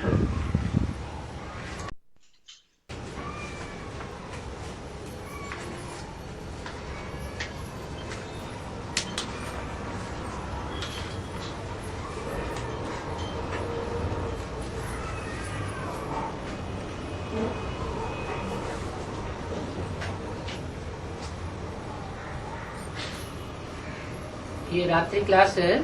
இது இரவு வகுப்பு ஆகும். 2 मई 1967 के कुछ पॉइंट्स बचे हुए थे। 2 மே 67 சில பாயிண்ட்ஸ் மீதி இருக்கிறது. पहले पेज के अंत में बात चल रही थी முதல் பக்கத்தின் கடைசியில் விஷயம் ஓடிக்கொண்டிருந்தது. कि तुम बच्चे जानते हो कि हम अगर पूरा नहीं पढ़ेंगे तो देरी से आवेंगे। குழந்தைகளாகிய நீங்கள் அறிவீர்கள் என்னவென்றால் நாம் முழுமையாக படிக்கவில்லை என்றால் பிறகு லேட்டாக வருவோம். सारा पढ़ाई के ऊपर मदार है। எல்லா ஆதாரமும் படிப்பின் மேல்தான் இருக்கிறது. जो पूरी पढ़ाई पढ़ेंगे யார் முழுமையாக படிப்பார்களோ वो नई दुनिया के एकदम बाद में आवेंगे। அவர்கள் புது உலகத்தின் ஒரேடியாக ஆரம்பத்தில் வருவார்கள். अधूरी पढ़ाई पढ़ेंगे அரைகுறையான படிப்பை படித்தால் तो नई दुनिया में तो आवेंगे பிறகு புது உலகத்தில் என்னவோ வருவார்கள்தான், लेकिन मध्य में आवेंगे। ஆனால் நடுவில் வருவார்கள். पूरा ज्ञान बुद्धि में होगा முழுமையாக ஞானம் புத்தியில் இருந்தால் तो पूरा 84 जन्म लेंगे। பிறகு முழுமையாக 84 ஜன்மங்கள் எடுத்துக்கொள்வார்கள். अधूरा ज्ञान बुद्धि में होगा அரைகுறையான ஞானம் புத்தியில் இருந்தால் तो अधूरे जन्म लेंगे। பிறகு அரைகுறையான ஜென்மம் எடுப்பார்கள். आत्मा फिर अनुभवी नहीं कही जाएगी। ஆத்மாவை பிறகு அனுபவம் நிறைந்த ஆத்மா என்று சொல்ல முடியாது. अनुभवी वो जो ऑलराउंड पार्ट बजावे। யார் ஆல்ரவுண்ட் பார்ட் செய்றாங்களோ அவங்க தான் அனுபவி ஆத்மா ஆவாங்க. सारा मदार पढ़ाई पर है। முழுமையாக அனைத்து ஆதாரங்களும் படிப்பில் மீதுதான் இருக்கிறது. हम बाबा के बच्चे हैं நாம் பாபாவின் குழந்தைகள். तो हम नई दुनिया में क्यों नहीं जावेंगे? எனவே நாம் புது உலகத்திற்கு ஏன் செல்ல மாட்டோம்? हम पुरानी दुनिया में क्यों आवे? நாம் பழைய உலகத்தில் ஏன் வரணும்? वो धर्म पिता है, அந்த தர்ம பிதாக்கள் बाबा के बच्चे नहीं बनते। பாபாவினுடைய குழந்தையாக ஆகுவதில்லை. बाबा माना பாபா என்றால் क्या? பாபா என்றால் என்ன? साकार और निराकार दोनों को मानने वाले नहीं बनते हैं। சாக்கார் பிறகு நிராகார் இருவரையும் ஏற்றுக்கொள்ளக்கூடியவர்களாக ஆகுவதில்லை. वो बाबा को नहीं मानते। அவர்கள் பாபாவை ஏற்றுக்கொள்ள மாட்டார்கள். क्या? என்ன? बिंदु बिंदु आत्माओं के बाप सुप्रीम सोल को मानते हैं, लेकिन புள்ளி புள்ளி ஆத்மாக்களின் தந்தை சுப்ரீம் தந்தையை ஏற்றுக்கொள்வார்கள், ஆனால் बाबा को नहीं मानते। பாபாவை ஏற்றுக்கொள்ள மாட்டார்கள். इसलिए वो पुरानी दुनिया में आते हैं। அதனால்தான் कौन? அவர்கள் பழைய உலகத்தில் வருகிறார்கள். யாரு? धर्म पिता தர்ம பிதாக்கள். इब्राहिम, बुद्ध, क्राइस्ट, गुरु नानक, இப்ராஹிம், புத்து, கிரைஸ்ட், குரு நானக் ये सब पुरानी दुनिया में आते हैं। இவர்கள் அனைவரும் பழைய உலகத்தில் வருகிறார்கள். क्यों आते हैं? ஏன் வருகிறார்கள்? बाबा को पास नहीं, वो बाबा के बच्चे नहीं बनते। ஏனென்றால் அவர்கள் பாபாவினுடைய குழந்தையாக ஆகுவதில்லை. बाबा के बच्चे ही नहीं बने तो किसके बच्चे बनेंगे? பாபாவினுடைய குழந்தையாகவே ஆகவில்லை என்றால் பிறகு யாருடைய குழந்தையாக ஆகுறாங்க? और रावण के ही बच्चे बने ना, तो ராவணனுடைய குழந்தையாக தானே ஆகுகிறார்கள் இல்லையா? रावण की दुनिया में आते हैं। எனவே ராவணனுடைய உலகத்தில் வருகிறார்கள். अभी तुम बच्चे जानते हो இப்பொழுது குழந்தைகளாகிய நீங்கள் அறிவீர்கள், कि दिन प्रतिदिन कलाएं कम होती जाती हैं। நாளுக்கு நாள் கலைகள் குறைந்து கொண்டே செல்கிறது. क्या? என்ன? इस सृष्टि में, सृष्टि रूपी वृक्ष में இந்த உலகத்தில் உலக ரூபமாகிய மரத்தில் जब से पहला पत्ता जन्म लेता है எப்பொழுதிலிருந்து முதல் இலை பிறக்கிறதோ तब से लेकर के அப்பொழுதிலிருந்து और 5000 वर्ष के ड्रामा में 5000 வருடம் டிராமாவில் चौथी अवस्था का अंत आते आते நாலாவது நிலையின் கடைசி வரும்பொழுது कलाएं कम होती जाती है। கலைகள் கம்மியாகிக் கொண்டே செல்கிறது. कलयुग में कलाहीन बन जाते हैं। கலியுகத்தில் கலைகள் இல்லாதவர்களாக ஆகுகிறோம். तो ये बात तुम्हारी बुद्धि में है कि नई दुनिया में 16 कला संपूर्ण, எனவே இந்த விஷயம் உங்களுடைய புத்தியில் தான் இருக்கிறது. புது உலகத்தில் 16 கலைகள் நிறைந்தவர்கள். और दुनिया जैसे जैसे पुरानी होती जाएगी பிறகு உலகம் எப்படி எப்படி பழைய உலகமாக ஆகிவிட்டு செல்லுமோ वैसे वैसे कलाएं कम होती जाएंगी। அப்படியே கலைகள் கம்மியாகிக் கொண்டே செல்லும். कलाहीन बच्चे पैदा होते जाएंगे। கலைகள் இல்லாத குழந்தைகள் பிறக்க ஆரம்பிப்பார்கள். तो हम क्यों न नई दुनिया में जा रहे हैं? எனவே நாம் ஏன் புது உலகத்திற்கு போகக்கூடாது? बाप आकर के हमको नया ज्ञान देते हैं। தந்தை வந்துவிட்டு நமக்கு புது ஞானத்தை தருகிறார். नए ज्ञान से नई दुनिया की स्थापना करते हैं। புது ஞானத்தின் மூலமாக புதிய உலகத்தை படைக்கிறார். तो सारी की सारी नई नई जानकारी हम क्यों न लेवें? எனவே அனைத்து புது புது விஷயங்களின் அறிமுகத்தை நாம் ஏன் எடுத்துக்கொள்ளக்கூடாது? पढ़ाई पढ़ते पढ़ते कहीं बीच में टूट गए படிப்பை படித்துக் கொண்டிருக்கும் பொழுது ஒருவேளை நடுவில் உடைந்து விட்டால் तो अंत समय में जो पढ़ाई होगी वो ले सकेंगे क्या? பிறகு கடைசி நேரத்தில் எந்த படிப்பு இருக்குமோ அந்த படிப்பை எடுத்துக்கொள்ள முடியுமா என்ன? हमें तो बाप से पूरी पढ़ाई पढ़नी है। நமக்கு தந்தையிடமிருந்து முழுமையாக படிப்பை படிக்கணும். ये भी जानते हो இதையும் அறிவீர்கள் कि दुनिया में नई चीज तो सब पसंद करते हैं। என்னவென்றால் உலகத்தில் அனைவரும் புதிய பொருளை விரும்புகிறார்கள். क्या என்ன? नई चीज तैयार होती है तो उसकी वैल्यू ज्यादा होती है। புதிய விஷயம் உருவாகுகிறது என்றால் அதனுடைய மதிப்பு அதிகமாக இருக்கிறது. सब चाहते हैं हमको नई नई चीज मिले। அனைவரும் விரும்புகிறார்கள் நமக்கு புதிய புதிய விஷயங்கள் கிடைக்கணும் என்று. नए स्वर्ग में कितना सुख होगा। புதிய ஸ்வர்க்கத்தில் எவ்வளவு क्या சுகம் गायन है भक्ति मार्ग புதிய ஸ்வர்க்கத்தில் எவ்வளவு சுகம் இருக்கும். எனவே பக்தி மார்க்கத்தில் என்ன பாடப்படுகிறது? में भक्ति मार्ग में उस नए स्वर्ग का गायन क्या है? பக்தி மார்க்கத்தில் அந்த புதிய ஸ்வர்க்கத்தின் மகிமை என்னவாக இருக்கிறது? हाँ? कुछ गायन है? ஏதாவது மகிமை இருக்கிறதா? अतीन्द्रिय सुख पूछना हो तो गोप गोपियों से पूछो। அத்தீந்திரிய சுகத்தை பற்றி தெரிந்து கொள்ளணும் என்றால் கோப கோபிகள் இடம் கேளுங்கள். गोप और गोपी கோப் பிறகு கோபி, अर्थात जिन्होंने भगवान बाप से गुप्त संबंध जोड़े हैं। அதாவது யாரு கடவுள் தந்தையிடம் குப்தமாக சம்பந்தங்களை இணைத்து கொண்டார்கள். जिन संबंधों को दुनिया नहीं जानती, எந்த சம்பந்தங்களை பற்றி உலகத்தினர்கள் அறிய மாட்டார்கள். जो 16,000 की लिस्ट में आने वाले बच्चे हैं, யார் 16,000 அந்த லிஸ்டில் வரக்கூடிய குழந்தைகள் இருக்கிறார்களோ वो ही जानेंगे அவர்கள் மட்டும்தான் அறிவார்கள். कि उनको कितना सुख भासता है। என்னவென்றால் அவர்களுக்கு எவ்வளவு சுகம் அனுபவிக்கிறார்கள். वो सुख कैसा होता है? அந்த சுகம் எப்படிப்பட்ட சுகமாகும்?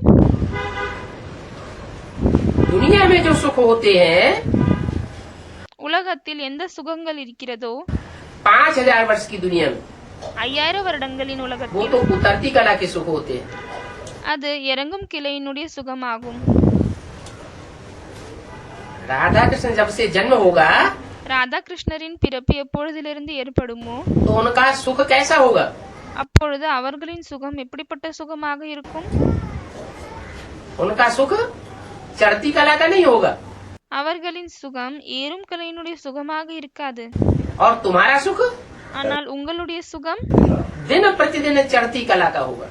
நாளுக்கு நாள் ஏறும் கலையினுடைய சுகமாக இருக்கும். ஏறிக்கொண்டே செல்லும். नए स्वर्ग में सुख ही सुख बढ़ता जाता है, दुख का नाम निशान नहीं होता। புதிய உலகத்தில் ஸ்வர்க்கத்தில் சுகமே சுகம்தான் இருக்கும். துக்கத்தின் பெயர் அடையாளம் இருக்காது. उसको कहते हैं चढ़ती कला तेरे बहाने सर्व का भला।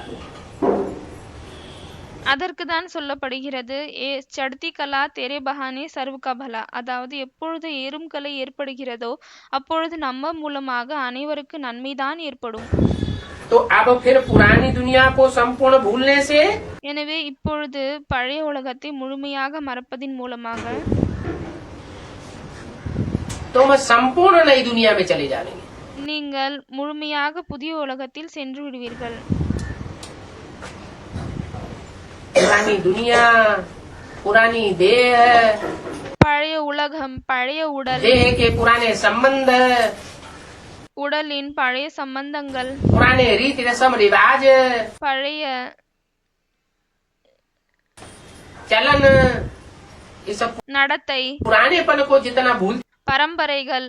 பிறகு இந்த பழைய தன்மையை எவ்வளவுக்கு எவ்வளவு மறந்து கொண்டே செல்வீர்களோ जाएंगे उतना उतना तुम नई दुनिया का झाड़ सामने अनुभव करेंगे। அவ்வளவுக்கு எவ்வளவு புது உலகத்தினுடைய மரத்தை நீங்கள் உங்களுக்கு முன்னால் அனுபவம் செய்வீர்கள்.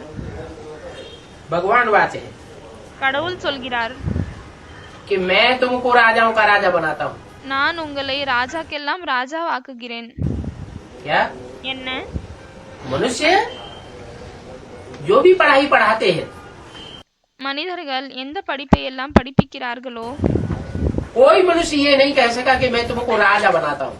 எந்த ஒரு மனிதனாலும் இதை சொல்ல முடியவில்லை. என்னவென்றால், நான் உன்னை ராஜாவாக்குகிறேன், राजाओं का राजा बनाता हूँ। ராஜாவுக்கெல்லாம் ராஜாவாக்குகிறேன். सब आधीन बनाने वाले। அனைவரும் தனக்கு அடிமையாக்கக்கூடியவர்கள் தான். मनुष्य मनुष्य को क्या बनाता है? மனிதர்கள் மனிதர்களை என்னவாக்குகிறார்கள்? स्वाधीन बनाता है कि आधीन बनाता है? सब அடிமையாக்குகிறார்களா இல்லையானால் சுதந்திரமாக்குகிறார்களா? आधीन बनाने वाले। அனைவரும் தனக்கு அடிமையாக்கக்கூடியவர்கள் ஆவார்கள். इस सृष्टि पर एक ही तुरीय आत्मा ऐसी आती है இந்த உலகத்தில் வெறும் ஒரே ஒரு ஆத்மா தான் இப்படி வருகிறார். जो सबको स्वाधीन बनाती है। யாரு அனைவரையும் சுதந்திரமாக்குகிறார். स्वाधीन माने राजा, சுதந்திரம் என்றால் ராஜா, पराधीन माने प्रजा। அடிமை என்றால் பிரஜா. बाप आकर के राजाओं का राजा बनाते हैं। தந்தை வந்துவிட்டு ராஜாக்கெல்லாம் ராஜாவாக்குகிறார். ये पढ़ाई है राजाओं का राजा बनाने वाली, महाराजा बनाने वाली पढ़ाई संगम युग की पढ़ाई है। இந்த படிப்பு ராஜாவுக்கெல்லாம் ராஜா, மகாராஜா வாக்கக்கூடிய படிப்பு சங்கம் யுகத்தின் படிப்பு ஆகும். और कोई युग में ये पढ़ाई कभी भी कोई पढ़ाता नहीं है। வேற எந்த ஒரு யுகத்திலும் இப்படிப்பட்ட படிப்பை யாரும் படிப்பதில்லை. सतयुग में भी नहीं पढ़ावेगा, சத்யுகத்திலும் படிப்பிக்க மாட்டார்கள், त्रेता में भी कोई ऐसी पढ़ाई नहीं पढ़ाता, திரேதாயுகத்திலும் யாரும் இப்படிப்பட்ட படிப்பை படிப்பிக்க மாட்டார்கள். द्वापर में कलयुग में इब्राहिम बुद्ध क्राइस्ट बड़े बड़े ग्रेट फादर्स आते हैं। துவாபர கலியுகத்தில் இருந்து பெரிய பெரிய கிரேட் ஃபாதர்ஸ் வரார்கள். इतनी बड़ी बड़ी जनरेशन के ऊपर कंट्रोल होता है उनका। இவ்வளோ பெரிய பெரிய மக்கள் தொகைக்கு அவர்கள் கண்ட்ரோல் செய்கிறார்கள். क्राइस्ट के फॉलोअर्स इस समय 100-150 करोड़ से भी ऊपर है। இப்பொழுது கிரைஸ்டனுடைய ஃபாலோவர்ஸ் 100-150 கோடியை விட அதிகமாக இருக்கிறார்கள். 500 करोड़ की दुनिया में 500 கோடியின் உலகத்தில் 150 करोड़ से ऊपर फॉलोअर्स क्राइस्ट के ही है। 150 கோடியின் ஃபாலோவர்ஸ் கிரைஸ்டனுடைய ஃபாலோவர்ஸாக இருக்கிறார்கள். इतने महान फादर्स, எவ்வளவு மகான் ஃபாதர்ஸ், वो भी कोई को राजाई का वर्षा नहीं देते। அவர்களும் யாருக்கும் ராஜாங்கத்தின் ஆஸ்தியை தருவதில்லை. खुद भी आधीन होते जाते और अपने फॉलोअर्स को भी आधीन करते जाते। அவர்களும் அடிமையாக்கிக் கொண்டே செல்கிறார்கள். பிறகு தன்னுடைய ஃபாலோவர்ஸையும் அடிமையாக்குகிறார்கள். इसलिए बाबा कहते हैं அதனால்தான் பாபா சொல்கிறார், कि क्राइस्ट इस समय कहाँ होगा, கிரைஸ்ட் இந்த நேரத்தில் எங்கிருக்கிறார், क्या करता होगा। என்ன செய்து கொண்டிருப்பார்? इतना महान जनरेशन, इतनी बड़ी जनरेशन का मालिक, இவ்வளவு பெரிய ஜெனரேஷன், இவ்வளவு பெரிய மக்கள் தொகையினுடைய எஜமானர், उसकी हालत इस समय क्या होगी। அவருடைய நிலைமை இந்த நேரத்தில் எப்படியாக இருக்கும்? बैगर रूप में कहीं भीख मांग रहा हो। அவர் ஏதோ ஒரு இடத்தில் பிச்சைக்காரர் ரூபத்தில் பிச்சை எடுத்துக் கொண்டிருப்பார். क्रिश्चियंस आज की दुनिया में इतनी ऊंची स्टेज पर बैठे हुए हैं। இன்றைய உலகத்தில் கிறிஸ்டியன்ஸ் இவ்வளவு அதிகமாக உயர்ந்த நிலையில் அமர்ந்து கொண்டிருக்கிறார்கள். सारी दुनिया को कंट्रोल कर रहे हैं। முழு உலகத்தையும் கண்ட்ரோல் செய்கிறார்கள். और उनका ग्रेट फादर பிறகு அவருடைய கிரேட் ஃபாதர், மகான் தந்தை, क्रिश्चियन से ही भीख मांग रहा है। கிறிஸ்டியன்ஸிடமிருந்தே பிச்சை கேட்கிறார். तो खुद ही कितना अधीन हो जाता है। எனவே அவர் சுயம் எவ்வளவு அடிமையாகிவிட்டார். वो स्वाधीन कैसे बनाएगा। அவரால் எப்படி சுதந்திரமாக்க முடியும்? कोई भी धर्म पिताएं எந்த ஒரு தர்ம பிதாக்களாலையும் राजा बनने की पढ़ाई नहीं पढ़ाते हैं, ராஜாவாகக்கூடிய படிப்பை படிப்பிப்பதில்லை. सब पराधीन बनाते हैं, खुद அனைவரும் அடிமையாக்குகிறார்கள், भी पराधीन बनते हैं। தானும் அடிமையாக இருக்கிறார்கள். एक सुप्रीम सोल बाप ही है ஒரே ஒரு சுப்ரீம் சோல் தந்தை தான் இருக்கிறார், जो सबको स्वाधीन बनाता है। யாரு அனைவரையும் சுதந்திரமாக்குகிறார். कम से कम एक जन्म की स्वाधीनता सबको मिलती है।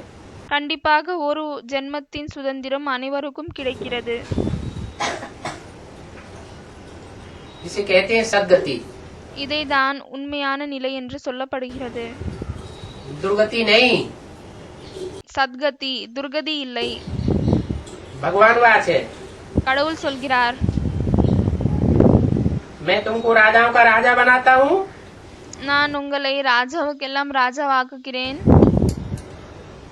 तुम इस बात के अनुभवी हो।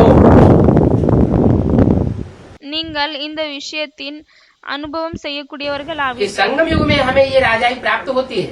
இந்த சங்கம் யுகத்தில் தான் நமக்கு இந்த ராஜாங்கம் கிடைக்கிறது. दुनिया तो संगम युग को नहीं जानती है। உலகம் இந்த சங்கம் யுகத்தை பற்றி அறியாது. ये एक ही संगम युग है, இது ஒரே ஒரு சங்கம யுகம் தான் ஆகும். जबकि बाप आकर तुमको எப்பொழுது தந்தை வந்துவிட்டு உங்களை कलयुग से निकाल करके கலியுகத்திலிருந்து வெளியேற்றி सतयुग का मालिक बनाते हैं। சத்தியுகத்தின் எஜமானராக ஆக்குகிறார். तुम सतयुग के लायक बनते हो। நீங்கள் சத்தியுகத்திற்கு தகுந்தவங்களாக ஆகுகிறீர்கள். नई दुनिया के लिए लायक भी बनते हो। பிறகு புது உலகத்திற்காகவும் நீங்கள் தகுதி உள்ளவர்களாக ஆகுகிறீர்கள். और इस पुरानी दुनिया में जो भी विश्व है, பிறகு இந்த பழைய உலகத்தில் என்னவென்றால் உலகமாக இருக்கிறதோ 500-700 करोड़ मनुष्यों की, विश्व धर्मों की जो भी आत्माएं हैं, 500-700 உலக தர்மத்தை சேர்ந்த எந்த ஆத்மாக்கள் எல்லாம் இருக்கிறார்களோ उन सब के ऊपर तुम दिलों पर राज्य करते हो। நீங்கள் அவர்கள் அனைவரின் மனதின் மீது ராஜ்யம் செய்கிறீர்கள். तो ये लायकात पाने के लिए எனவே இந்த தகுதியை அடைவதற்காக मूल बात है முக்கியமான விஷயம் योग से पावन बनना है। யோகத்தின் மூலமாக பாவனமாகணும், தூய்மையாகணும். योग माना யோகம் என்றால் याद, நினைவு. किसकी याद? யாருடைய நினைவு? एक बाप की याद। ஒரே ஒரு தந்தையினுடைய நினைவு. और आप व्यभिचारी याद। பிறகு அவ்வியபச்சாரமான நினைவு, அதாவது அதில் விபச்சாரம் இருக்கக்கூடாது. जिनकी जितनी पक्की प्रीति जुटी हुई होगी, யாரது எவ்வளவு பக்கவாக அன்பு இணைந்திருக்குமோ उनको उतना याद आवेगा। அவர்களுக்கு அவ்வளவு நினைவு வரும். बाप को याद करना தந்தையை நினைவு செய்வது ये कोई बड़ी बात नहीं है। இது என்னவோ பெரிய விஷயம் இல்லை. कहीं भी बैठे रहो, எங்க வேணாலும் அமர்ந்து கொண்டு இருங்கள், बाप को याद करते रहो। தந்தை நினைவு செய்து கொண்டே இருங்கள். ऐसे नहीं कि कोई गंदे स्थान में बैठे होंगे तो बाप की याद नहीं आ सकती। இப்படி இல்லை, ஏதாவது ஒரு கெட்ட அழுக்கான இடத்தில் அமர்ந்திருந்தால் தந்தையை நினைவு செய்யக்கூடாது. जैसे पूजा करने वाले होते हैं எப்படி பூஜையை செய்யக்கூடியவர்கள் இருக்கிறார்கள், तो स्थान की शुद्धि करते हैं அப்ப அவர்கள் அந்த இடத்தை சுத்தமாக்குகிறார்கள். कि पूजा रचा हम शुद्ध स्थान में जाकर करें। அப்போ நாங்க பூஜையை செய்தால் சுத்தமான இடத்தில் தான் செய்யணும் என்று. उसके लिए मंदिर बनाते हैं, அதற்காக கோவில் கட்டுகிறார்கள். अपने घर में कोई खास पवित्र कमरा बनाते हैं वातावरण बनाने के लिए। பிறகு தன்னுடைய வீட்டில் விசேஷமாக ஏதாவது ஒரு அறையை உருவாக்குகிறார்கள், தூய்மையான சுற்றுச்சூழலை உருவாக்குவதற்காக. बाप कहते हैं தந்தை சொல்கிறார், याद के लिए ये कोई जरूरी नहीं है। நினைவிற்காக இது எதுவும் அவசியமில்லை. क्या என்ன? ऐसे नहीं कि लैट्रिन करते समय याद कैसे करें. இப்படி இல்லை, கழிவறையில் இருக்கும் பொழுது எப்படி நினைவு செய்வது? क्या लैट्रिन में बैठे हो गंदी जगह में, நீங்கள் அப்படிப்பட்ட அழுக்கான கழிவறையில் அமர்ந்து இருந்தாலும் சரி, लैट्रिन कर भी रहे हो तो भी तुम बाप को याद कर सकते.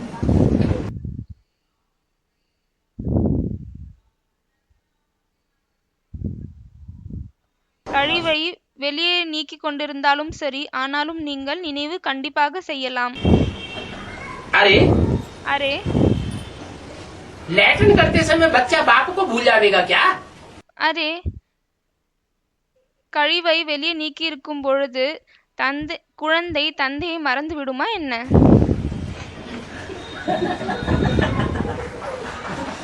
बच्चे को तो बाप की याद आवेगी, குழந்தைக்கு கண்டிப்பாக தந்தை நினைவு வரும். परंतु माया का अपोजिशन ऐसा है ஆனால் மாயையினுடைய எதிர்ப்பு எப்படிப்பட்டதாக இருக்கிறது என்றால், कि वो भुला ही देती है. அது கண்டிப்பாக மறக்க வைக்கிறது. बच्चों को योग के प्रोग्राम मिलते हैं, குழந்தைகளுக்கு யோகத்தின் புரோகிராம் கிடைக்கிறது. कि संगठित होकर के याद में बैठे. என்னவென்றால் சங்கட்டனில் இருந்து நினைவில் அமருங்கள். ये संगठित प्रोग्राम बच्चों ने पहले बहुत किए हैं. இந்த சங்கட்டித் புரோகிராம் குழந்தைகள் முன்னால் நிறைய செய்தார்கள். क्या यज्ञ के आदि में என்ன? யக்னத்தின் ஆரம்பத்திலும் संगठित याद में बैठने के बहुत प्रोग्राम किए हैं. சங்கட்டன் நினைவில் அமர்வதற்காக நிறைய புரோகிராம் செய்தார்கள்.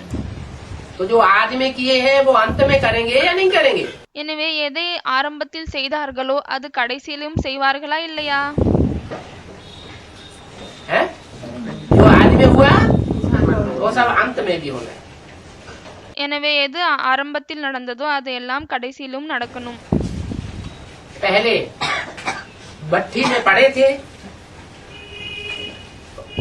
और दुनिया वालों से कोई कनेक्शन नहीं था. முதலில் பட்டியில் இருந்தீர்கள். அப்பொழுது வெளியே உலகத்தினரிடமிருந்து எந்த ஒரு கனெக்ஷன் தொடர்பும் இல்லை. आज में ऐसा हुआ तो अंत में भी ऐसा ही होगा. कैसा? ஆரம்பத்தில் எப்படி நடந்ததோ அதே போல்தான் கடைசியிலும் நடக்கும். எப்படி? बच्चे भट्टी में पड़ेंगे. குழந்தைகள் பட்டியில் ஈடுபடுவார்கள். उस भट्टी में दुनिया वालों से कोई कनेक्शन नहीं रहेगा. அந்த பட்டியில் உலகத்தினரிடமிருந்து எந்த ஒரு தொடர்பும் இருக்காது. दुनिया तो आग की लपटों में जल रही होगी உலகம் நெருப்பு தீயில் எரிந்து கொண்டிருப்பார்கள். और तुम बच्चे बाप से कनेक्शन जोड़ करके आनंद में रहेंगे. பிறகு குழந்தைகளாகிய நீங்கள் தந்தையோடு கனெக்ஷனை இணைத்து கொண்டு ஆனந்தமாக இருப்பீர்கள். जैसे आज में खुदाई परिवार था, अंत में भी ये खुदाई परिवार दुनिया के सामने प्रत्यक्ष हो जाएगा. எப்படி ஆரம்பத்தில் கடவுளுடைய குடும்பமாக இருந்ததோ அதே போல் கடைசியிலும் இந்த கடவுளின் குடும்பம் உலகத்திற்கு முன்னால் வெளி தோன்றிவிடும். अच्छा, நல்லது. माता पिता, அம்மா அப்பா, बाप दादा का பாப் தாதாவினுடைய सिखिले बच्चों को அன்பான குழந்தைகளுக்கு याद प्यार गुड नाइट. அன்பு நினைவார்த்தங்கள். பிறகு குட் நைட்.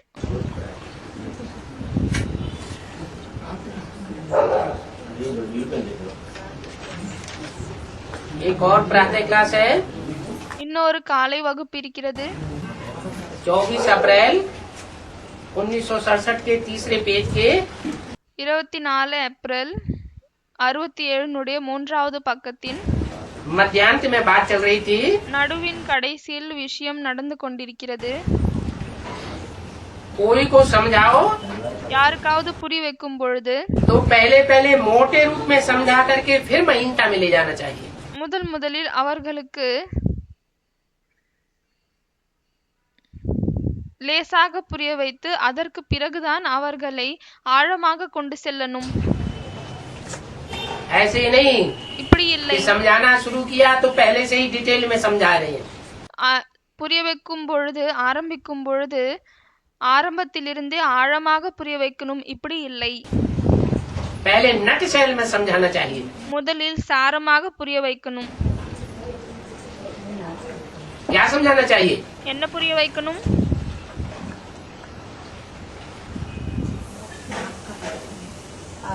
आत्मा ஆத்மா, और परमात्मा बाप का परिचय. பிறகு பரமாத்மா தந்தையினுடைய அறிமுகம். तुम आत्मा बिंदी நீங்க ஆத்மா புள்ளி, और बिंदी बिंदी आत्माओं का बाप भी ज्योति बिंदु. பிறகு புள்ளி புள்ளி ஆத்மாக்களுடைய தந்தையும் ஒளி புள்ளி. तुम शरीर नहीं हो, நீங்கள் உடல் இல்லை, तुम आत्मा हो. நீங்கள் ஆத்மா ஆவீர்கள். हाथी का बाप हाथी जैसा ढील डोल वाला. யானையினுடைய தந்தை யானை மாதிரி அசைந்து கொண்டே இருக்கும். सांप का बच्चा सांप जैसा. பிறகு பாம்பினுடைய தந்தை பாம்பு போலவே இருக்கும், लंबे कद वाला. நீளமாக இருக்கும். तो आत्मा ज्योति बिंदु, तो आत्मा का बाप भी कैसा होगा? ज्योति बिंदु ही होगा. எனவே ஆத்மா ஒளி புள்ளியாக இருக்கும் பொழுது ஆத்மாவினுடைய தந்தையும் எப்படி இருக்கும்? ஒளி புள்ளியாக தான் இருப்பாரு.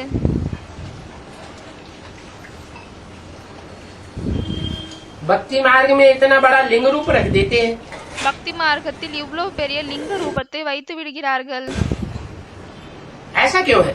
இப்படி ஏன் இருக்கிறது? क्या कारण? என்ன காரணமாகும்? पांडवों के चित्र इतने बड़े बड़े बनाए हैं, छत इतने ऊंचे. பாண்டவர்களின் படத்தையும் மொட்டை மாடி அளவுக்கு உயர்ந்ததாக உருவாக்கி இருக்கிறார்கள். क्या पांडव इतने लंबे चौड़े थे? எனவே பாண்டவர்கள் என்ன இவ்வளவு நீளமாக அகலமாக இருந்தார்களா என்ன?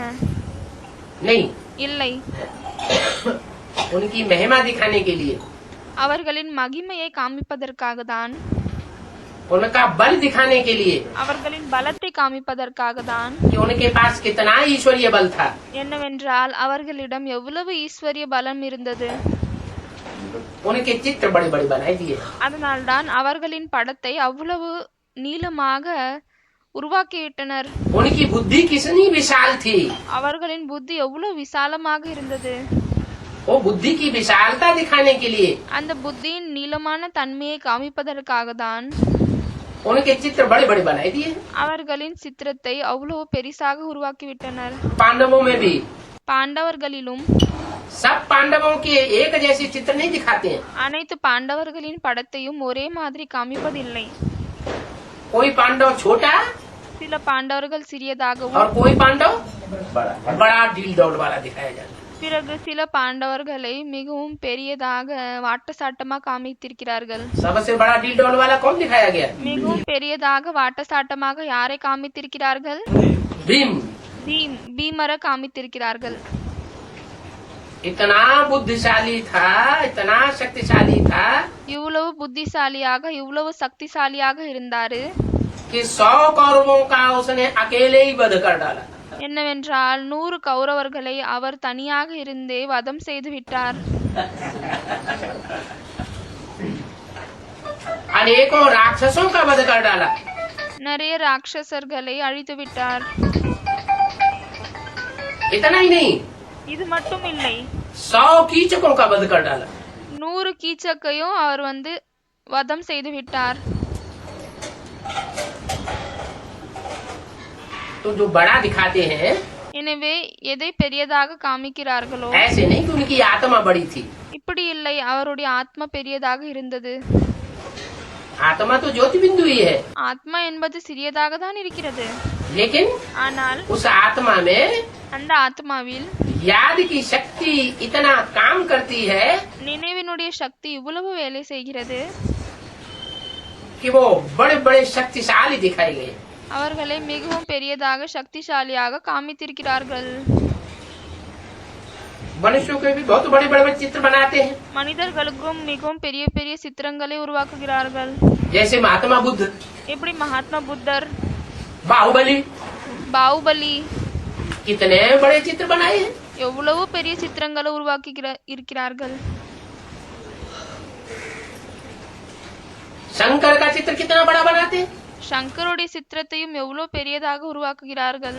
हनुमान गणेश का चित्र कितना बड़ा बनाई देते हैं। ஹனுமான் கணேஷ்னுடைய சித்திரத்தையும் எவ்வளவு பெரிதாக உருவாக்குகிறார்கள். आत्मा तो ज्योति बिंदु है, ஆத்மா என்பது ஜோதி பிந்து ஆகும், ஒளி. तो उनकी महानता को, उनकी शक्ति को எனவே அதனுடைய மகான்தா பிறகு சக்தியை காமிப்பதற்காக बड़ा करके दिखाते हैं, नहीं तो कैसे பெரியதாக காமிக்கிறார்கள். இல்லையானால் दिखावे எப்படி காமிக்க முடியும் कि उनकी बुद्धि बड़ी थी। அவர்களின் புத்தி பெரியதாக இருந்தது என்று.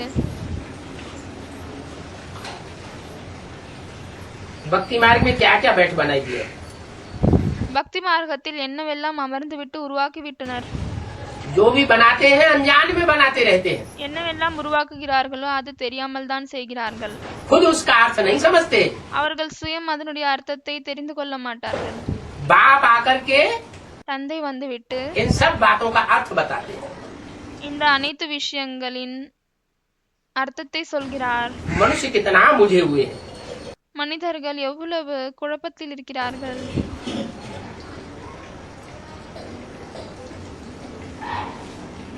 अहिल्या को पत्थर दिखाई दिया है,